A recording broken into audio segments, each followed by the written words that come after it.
Сайн байцгааны хүндэт үзэгчтэй. Баянхонгор аймгаас бэлтгэн хүргэдэг нээлттэй засаг Нэг Баянхонгор 7 хоногийн тайм хөтөлбөр эхлэхэд бэлэн болоод байна. Анхаарлаа хандуулна.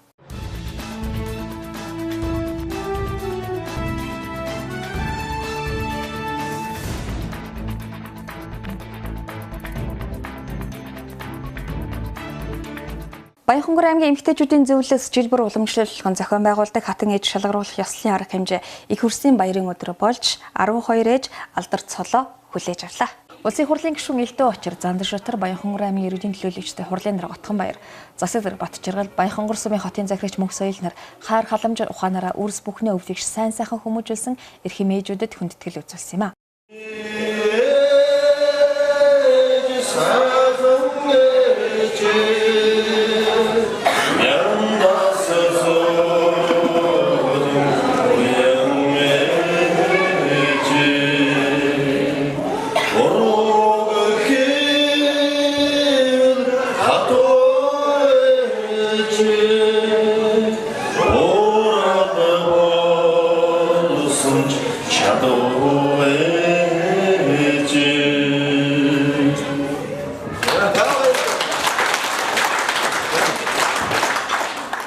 Ээжүр самттай баярлсан энэ өдөр сургаалт хатан ээжэр самдангийн эрдэнэ цэцэг сондой маахуу элбэрэлт хатан ээжэр сангид орчин халтар хөөхөн энэрэлт хатан ээжэр бигзийн лавсран халамжт хатан ээжэр пунцгийн дуламсран буйнт хатан ээжэр сангийн нацаг дашийн гунгаама ачид хатан ээжэр базар садын чимэдма Батбаярын дулам өнөр хатан ээжэр дондгийн баасан бүтээлч хатан ээжэр намсран ичин норов хөдөлмөрч хатан ээжэр бибиши мөнхцөл баасангийн болормаа нар тодорч улсын хурлын гишүүд аймгийн удирдлагуудаас үнэмлэх тэмдэг батламж хүндэтгэлээ гардаж авсан юм. Минь даяар дараагаар удирдуулсан аймгийн эмэгтэйчүүдийн зөвлөлөөс эхчүүд эмэгтэйчүүдэд дэмжсэн тэдний оролцоог хангасан хэд хэдэн төрлийн томоохон арга хэмжээг жил тутамд хийдэг ба хүнлэг инэрэнгүй хайр ухаан халамж бүхнийг өөртөө тээж явдаг эхчүүдээгээ инхүү жил бүр алдаршуулж тод тогтогт талархлаа илэрхийлэн шинээр хатан ээж өрөмжлөл хүртсэн ээжүүдтэй баяр хүргье.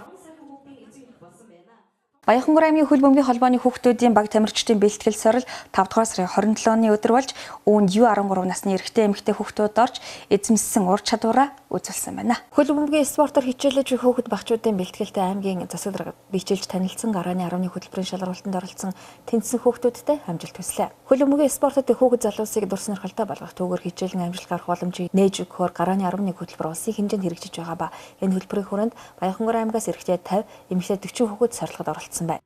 За манай Баянхонгор аймгийн хөл бөмбөгийн холбоонд гарааны 11 гэсэн хөтөлбөрийг хэрэгжүүлээд тэрхүү хөтөлбөрөөр өнөөдөр ерөөдөө эцсийн шат буюу гарааны 11 тамирчнаа шалгаруулах тийм үйл ажиллагаа одоо Баянхонгор аймагт болж байна. За энэ хөтөлбөрийн гол зорилго нь бол хөдөө орон нутагт хөл бөмбөгийг арай төлөвлөхөө хөгжүүлэх зорилготой. За мөн хоёр дахь зорилго маань болохоор хөдөө орон нутагт эмэгтэй хөл бөмбөгчдийг төрөн гаруулах тийм зорилготой байгаа.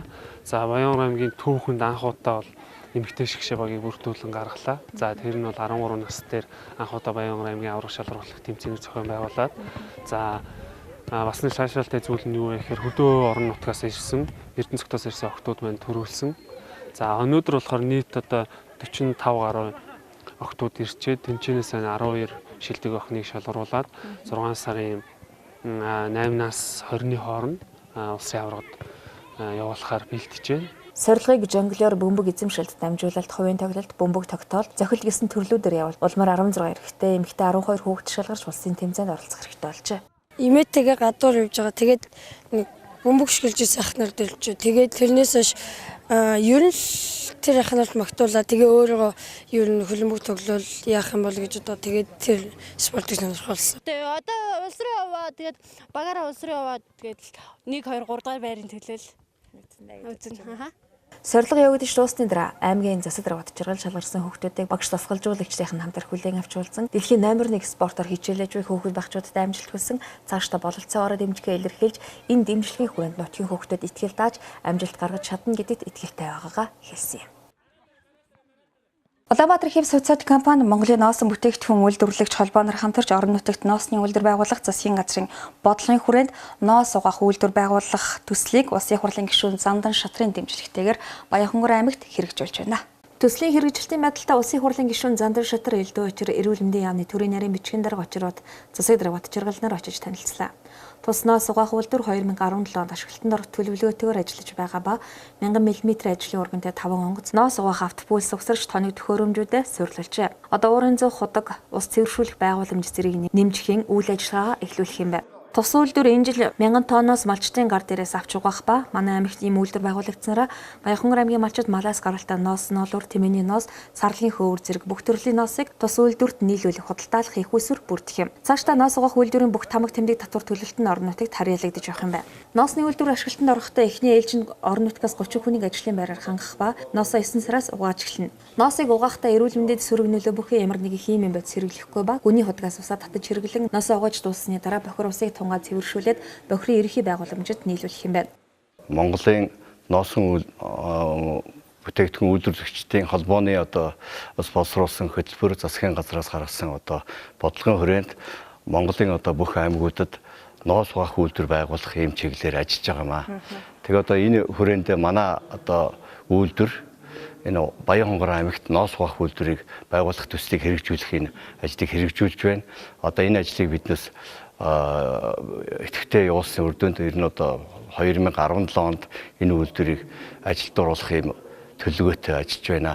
Тус үйлдвэр угаасан ноосныхоо нэг хэсгийг хэвсний үйлдвэр болон Монгол ноос компаниудад нийлүүлэх ба нийлүүлэгдсэн ноосоор нарийн утас болгон хийж тэр утсаараа ноосон даваг үйлдвэрлэж бүх төрлийн хувцас үйлдвэрлэн эцсийн бүтээгдэхүүн болгон зах зээлд нийлүүлэх сүлжээтэйгээр үйл ажиллагаа явуулах юм байна. Энэ жил барилгын цэргийн дугаар ангид цэргийн албан хаагчдад зориулсан 200 цэргийн байр барин тэдний амьдрах байх орчин нөхцөлийг сайжруулахар боллоо. Баянхонгор аймгийн бүтээн байгуулалт хүн хүч шаардлагатай бүхий л ажил гол үүргийг гүйцэтгэсээр ирсэн барилгын цэргийн 339 дугаар ангийн албан хаагчдын амьдрах нөхцөл тааруу байдаг ба тухайн ангийн захирагч Хурандаа Эрхэнбаяр аймгийн засаг даргад сэргүүдийн амьдрах байрыг шинжлэх хүсэлтэд тавьжээ. Улмаар засаг даргад чиргал улсын хурлын 3 гишүүндээ уламжилсан байна. Хурлын 3 гишүүд энэхүү хөдөлсөнөөр 700 сая төгрөгөөр бариулахаар батлан хамгаалах яамны багтад суулгаж чаджээ. Энэхүү шийдэгдсэнээр Баянхонгор аймагт 200 цэргийн байрны шав тавих ёслолыг шинийн 8-ны бэлэгцэн өдөр хийж арга хэмжээнд улсын хурлын гишүүд оролцлоо. Улсын хурлын гишүүн элдв очир Зандар Шатар болон аймгийн удирдлагууд орон нутгад хийгдэж байгаа бүхэл ажлыг нуглах гол хүчин байсаар ирсэн тангараг өргөсөн эрд цэргүүдтэй амжилт хүсээд баяр хүргэлээ.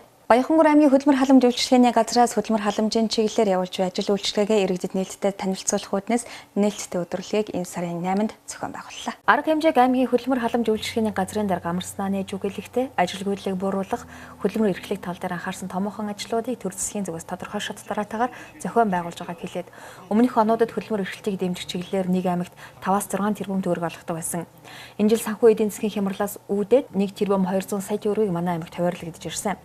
Гэхдээ бага мөнгө гэрлээ гэд бид зүгээр сохгүй. Баянхонгор аймагт 1800 орчим идэвхтэй ажил хайвч байгаа ба хөдөлмөр эрхлэлтийг дэмжих төслөөлбөрийн хүрээнд төр болон байнгын ажлын байраар 600 хүнийг хангах зорилготойгоор ажиллаж байна гэдгээ онцолсон юм. Тус нээлттэй хаалганы өдрөлгийн нээлттэй аймгийн засаг дарга хөдөлмөр эрхлэлтийн зөвлөлийн дарга Батчиргал иргэдийн төлөөлөгчтэй хурлын дарга Отхон байрнаар оролцлоо. Аймаг орон нутгийн цаг үеийн мэдээлэл хийж хэрэгжүүлж байгаа ажил иргэдэд ажил орлоготой болгох тал дээр хэрхэн анхаарч буй талаараа аймгийн удирдлагууд мэдээлэл өгч ажил хөдөлмөр хий гэсэн чин ирмэлзэлтэй ямар ч хүнийг дэмжиж байна. Дэмжиж болно. Тэрнээс энэ ажил хүнд тэр ажил тийм гэж голж шилсэн сэтгэлгээ биднийг өнөөдөр оюун санаа болоод эд материалын ядууралд хүргээд байна. Энэ явц сэтгэлгээгээ гээсэн иргэн бүрт боломж байгаа гэдгийг онцлон тэмдэглэсэн юм.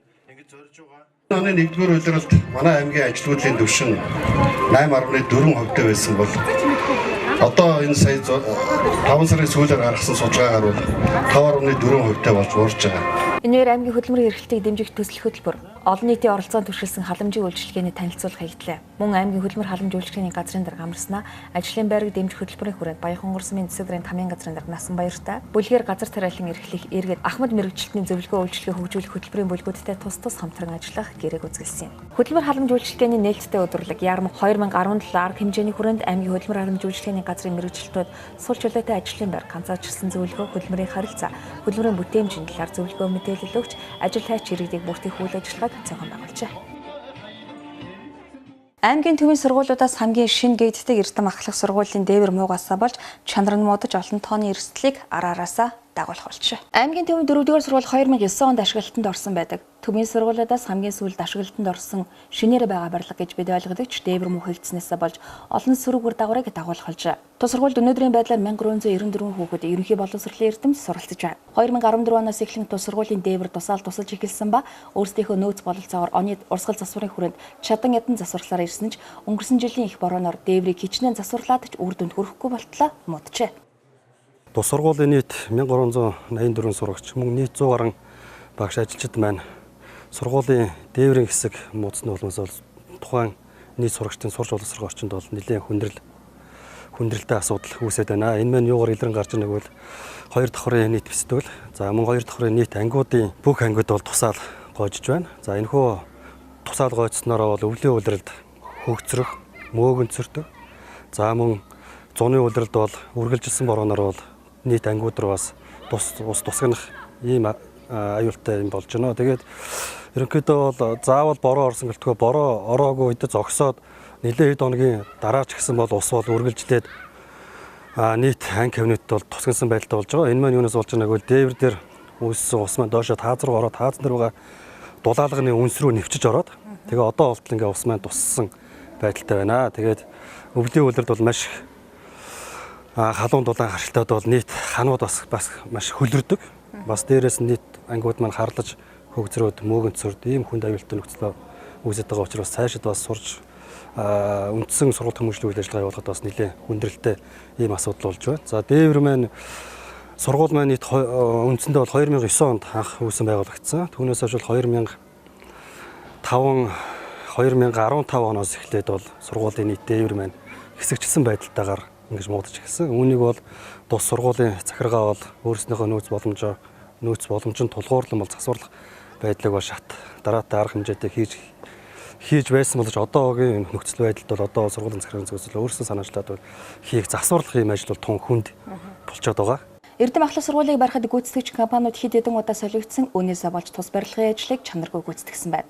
Дээврийн харцаасыг стандарт хэмжээнд нахад 3 давхарладаг бол ердөө ганц давхар хийжээ. Энэ мэт чанаргүй хийзээсээ болж тус сургуулийн 1580.4 м квадрат талбайн дээд давхрын 14 анги кабинет борооны улирал гэлтгөө өвлийн улирлаар усанд автсан байдалтай байдаг болсон байна. Бороо цасны уснаас болж цахилгааны монтаж гэмтэж мааслан кротоглон цахилгаан гэрэл тоног төхөөрөмжөдөө шатаадаг зэрэг эрсдэлтэй аюултай нөхцөл байдал үүссэн бол тус сургуулийн хүүхэд ахчууд багш ажилчид уран цагт тусаалныхаа дор хувийн тусаастай байдаг бол өвлийн цагт мөөгөнцөр чийг элдв үнэр танарт дарагдаж хан цонхонд байнга чийг дан хүлрэн улмаар биеийн дархлаас суларч ханаад томоонд ихээр нэрвэгдэх болсон гэдгээ тэд ярьж байна. За тэгээ манай анги болохоор одоо сүүлийн 2-3 жилээс ахуулаад ингээд дээрээс тусаал гоожоод ерөөсөө үйл зүүн жилийн 4 улирлын туршид тусаал гоожоод тэгээ ерөөсөө сургалтын үйл ажиллагаа явуулахад маш хэцүү байдаг. За тэгээд яах вэ гэхээр одоо нөгөө цонх онголох болохоор айгүй бөхчмдөө чиг ихтэй. Тэгээд цонхоо онголохгүй болохоор нөгөө агаар дутагдаа гिचэл ихэд хүндрэлтэй. Тэгээ өвлийн цагт бол цонх онголохоор хүүхдүүд бас даараад айгүй хэцүү байдаг. За тэгээд энэ бас биеийн дархлаан тус айгүй их нөлөөлдөг ерөөсөө ханаа төрөл байнга. Тэгэл байнга масктай явна гэхээр айгүй хэцүү. Тэгээ тийм бэрхшээлүүд байдаг. Хүүхдүүд бас гिचэл ихэд айгүй хүндрэлтэй. Хэцүү байдаг л да. Тэгээд одоо урдлаар л ингээд ширээ тавьдгүй.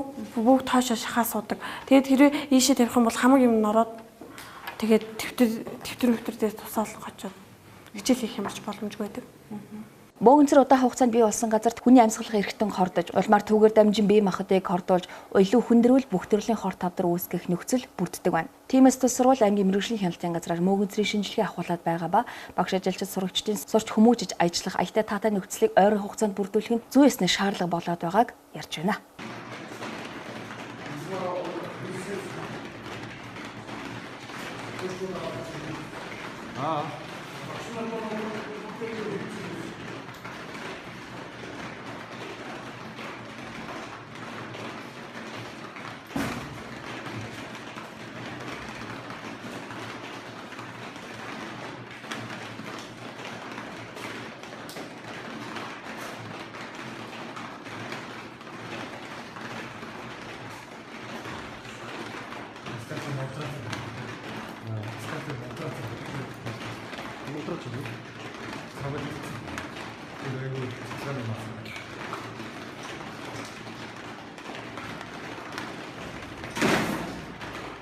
Сургууль маань 2015 оноос эхэлж бол энэхүү дээврийн хэсэг маань муудаж эхэлсэн. За энэхүү хугацаанд байдаг хүн 2015-16 оны үед бол тухайн үеийн аймаг орон нутгийн удирдлагууд бол энэ нөхцөл байдлыг бол газар дээр нь бол танилцуулж явж байсан. За тухайн үед бол одоо шийдэх нөхцөл боломж тааруу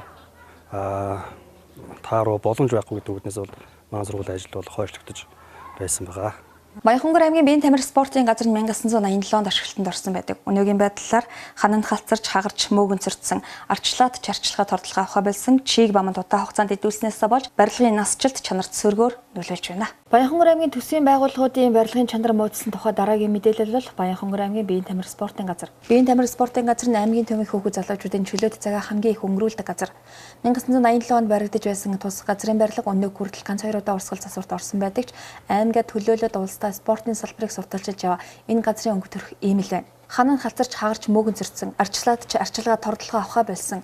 Чийг баманд удаа хугацаанд идэвхснээсээ болж барилгын насжилт чанарт сөргөөр нөлөөлж байна. Өнгөрсөн 4 сард хийсэн улсын аваргын гар бөмбөгийн тэмцээний үеэр гадны олон тамирчид хамаг мууга харуулахгүй гэсэндээ өнгөний засварыг хийж нүд хураад өнгөрсөн. Хэрв цаашдаа энэ байдлаараа үргэлжлэх юм бол тамирчдын амжилт гарах нөхцөлд ордож спортынхаа анхаардаггүй гэх муу нэрийг Баянхонгор аймаг зөвчж болохоор байна. Одоогийн тулгамж байгаа асуудал бол ерөнхийдөө дотоод талдаа мөөгөнцрийн асуудал маш өндөр түвшинд игдсэн. За сорилын шинжилгээ хийхдээ бол ерөөсөн тэмцэхгүй одоо биеийн спортын одоо үйл ажиллагаа явуулахад одоо юунд нийцэхгүй, стандарт нийцэхгүй байна гэсэн тийм хариу гарсан байгаа. За ер нь юунаас болж мөөгөнцөрдөв вэ? За мөөгөнцөрдсөний асуудал юу нь болохоор дээврийн асуудал ерөнхийдөө маш мууцснаас болж тусаал гарч тусаал гарснаас доошоо тусаал нь орж тэгээд ерөнхийдөө тэрүүгээрсээ мөөгөнцрийн асуудал их үүссэн байдаг. Хүн одоо үзэгчид ихтэй болоод ирэхэд их тэмцээний хөлөрж тэрнээс нь болж одоо тусаал дээрээс нь гарч бороо орсон тохиолдолд ерөнхийдөө дөрвөн шиг агааржуулт байдаг. Агааржуултыг хайж байгаа ерөнхийдөө юу н дээвэр асуудал нь мууцснаас доош нь тусаал гарч тэмцээн уралдаа явахад маш хүндрэлтэй болдог. Тамирчид их халтрах бэртэх тийм асуудал их болдог. Өнгөрсөн жилүүдэд ил талдаар хийсэн шинэ ажлуудтайгаа зэрэгцүүлээд төсвийн хідэн байгууллагынхаа засвар үйлчлэгийг анхаарал олигтойхон тордоод яваад байсан бол үдид ийм хэмжээнд хүртлээ бас мудаачуугүй ч юу.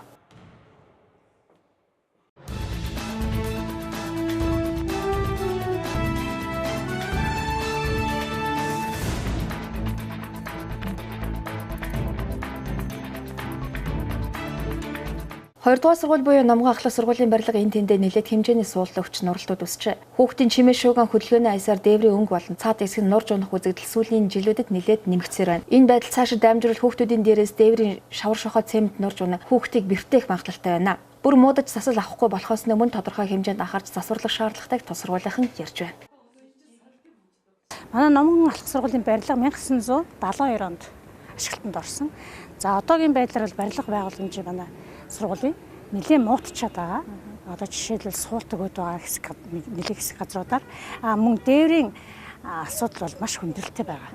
За яагаад тэгэхээр одоо дээвэр маань одоо 2013 онд нэг 80 сая төгрөгийн засвар хийгдсэн боловч одоо нэлийн хэд хэдэн газруудаар тусаал гоождог.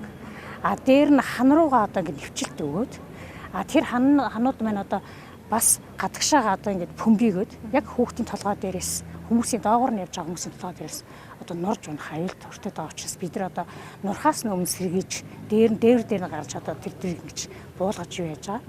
Тэгээ одоо жил болгон одоо Орос улсынхаа байдлаас шалтгаалаад одоо төр зур аргацаасан одоо тийм одоо засваруудыг хийдэг боловч олигтой үр дүн төрөхгүй байна. Бид нар өөрсдийнхээ зүгээс дотоод нөхц болцоогоо ашиглаад хүн хүч юугаа ашиглаад бол одоо усны хаялгуудаа янзлж ашиглаж яаж байгаа. Энэ дээр харин зүгээр одоо аймаг орон нутгийн удирдлагын зүгээс бидэрт одоо ямар тусалцаа хэрэгтэй байна вэ гэхээр одоо суулгахаан дээврийг шуун оройтой болгочвол бид нар бол одоо бас дээврийн асуудал шийдэгдчих юм нэг талтай бас. Баянхонгор аймагт үйл ажиллагаа явуулж байгаа төсвийн байгууллагуудын барилгын чанар муудсан талаарх мэдээллийг та бүхэндээ хүргэлээ. Тэгэхээр яг Баянхонгор аймагт үйл ажиллагаа явуулж байгаа төсвийн байгууллагууд болон сургууль цэцэрлэгийн дээвэр муудаж улмаар тэнд ажиллагчид болон суралцагчдын эрүүл мэндэд хортой нөлөө үзүүлж байгаамаа. Саяхан 6 сарын 2-нд хурлцсан иргэдийн төлөөлөгчдийн хурлын ээлжид хуралдаанаар энэ тал дээр онцгой анхаарч сургууль болон төсвийн байгууллагуудыг иж бүрэн засвар хийх зардлыг төсвийн тодтоглохоор шийдвэрлэж өгсөн мэдээллийг та бүхэндээ хүргэж байна.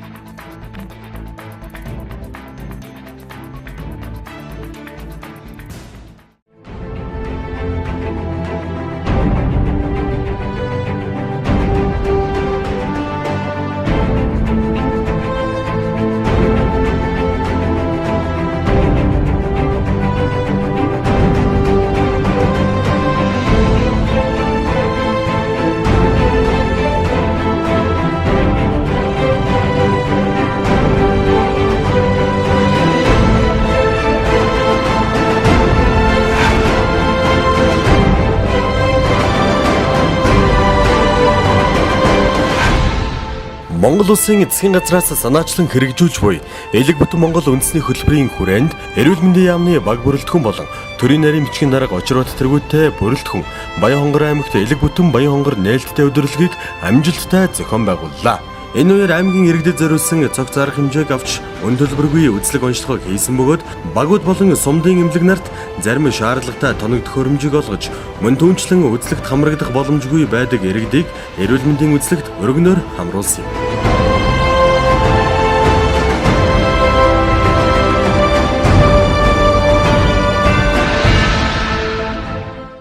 Элэг бүтэн Монгол гэдэг хөтөлбөр бол анх санаачлага нь бол Монгол Ардын намын гишүүд их хурлын сонгуулийн өмнө санаачлаг гаргаж тэнд бол оролцож сонгуулийн мөрийн хөтөлбөртөө тусгаж хэрэгжүүлж ирсэн. Тэгэхээр энэ санаачлагчийн нэг нь бол улсын их хурлын гишүүн Зандан шидрэг гишүүн байна, тийм ээ. J2 гишүүн байна. Бусад гишүүд энэ санаачлагчийн нэгэд хамаарна. Энэний дараагаар бол засгийн газрын мөрийн хөтөлбөрт бас тусгагдсан байгаа, тийм ээ. Элэг бүтэн Монгол хөтөлбөрийг хэрэгжүүлнэ. 2020 он гэхэд бол элэгний хор тавдар болон элэгний хатуурлын өвчлийг эрс бууруулна. ВЦ вирусын онцлогоо иж бүрэн хийж Монгол улстай бол ВЦ вирусын өвчлөлгүй дэлхийн жишгт хүсэн улс орн болно гэж Монгол улсын засгийн газрын мөрийн хөтөлбөртөө тусгасан. Энийг мөрийн хөтөлбөрт тусгадаад Монгол улсын засгийн газрын мөрийн хөтөлбөрийг батлахад бол Монгол улсын их хурл, тийм ээ. Их хурлын дарга инкул дарга бол санаачлаг гарган энэ хөтөлбөрийг Элэг бүтэн Монгол хөтөлбөрийг улсын их хурлаар батлуулж, тийм ээ, хууль болгож Монгол улсын засгийн газарт үүрэг өгч энэ хөтөлбөрөөр үндэсний хөтөлбөр болон хэрэгжээд явж байна. Элэг бүтэн Монгол гэдэг хөтөлбөрийг Элэг бүтэн Баянхонгор гэдэг хөтөлбөр болгож улсынхаа хэмжээнд тэргүүлэх, өөрөөр хэлбэл эрүүл иргэдээрээ тэргүүлэх ийм аймаг болохын төлөө өнөөдрийн арга хэмжээг зохион байгуулж байгаа. Эрүүл мэндийн яамнаас онцгой анхаарч байгаа. Гишүүд мөн холбогдох яам тамгын газруудад асуудлуудыг тавьснаар таны түрүүний хэлдэг сумдын эрүүл мэндийн төвүүдийн унаа машины асуудал, зайлшгүй шаардлагатай байгаа эмнэлгийн тоног төхөөрөмж, аппарат хэрэгслүүдийг сум болгонд гардуулж өгч байна. Хүмүүстийн хувьд хүн амынхаа эрүүл мэндийг хамгаалахад нийт тэргүүний асуудал бол яаралтай тусламжийн машин байдаг. Ингээд Монгол Улсын засгийн газраас болон эрүүл мэндийн яамнаас аймгийн хэмжээнд нийт сумуудын 50% нь яаралтай тусламжийн энэ сайхан машинуудыг бэлгэж байгаад бид бүхэн баяртай байна. Эрүүл мэндийн салбарт явж дөрвөн тусламжийн үйлчлэгийг үзүүлэхэд тоолох чадвартай машин техникийн асуудал маш чухал байдаг. Манай шаргал зуудууд хангаан бичээ буулгах газар байдаг. Учраас нэлээд бартаатай замд тоолох чадвар өндөртэй машин хэрэгтэй байдаг.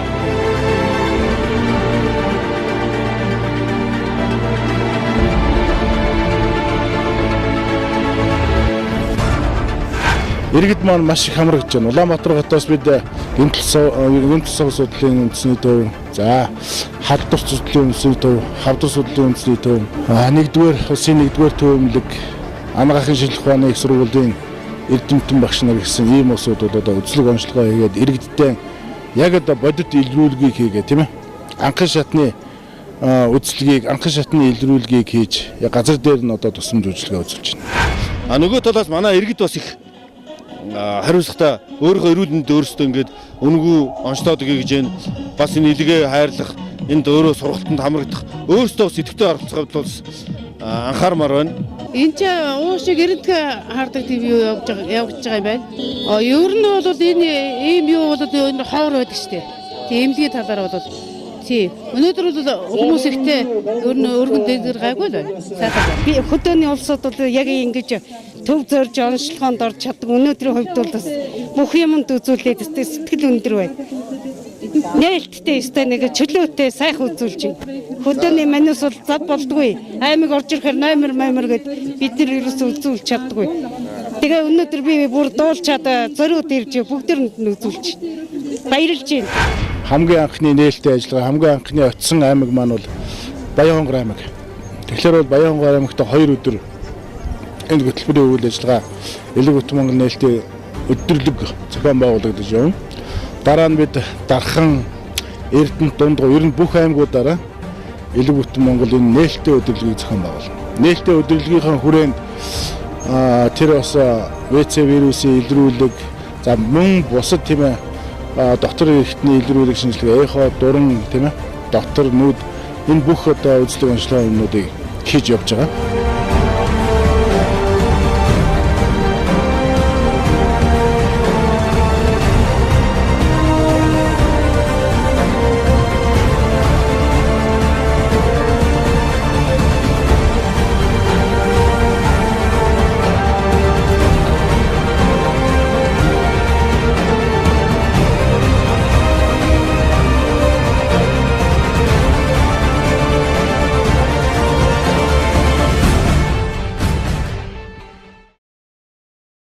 Баянхонгор аймгаас бэлтгэн хүргэдэг нээлттэй засаг Нэг Баянхонгор 7 хоногийн тайм хөтөлбөртөд хамтдаа байсан үзэгч та бүхэндээ баярлалаа.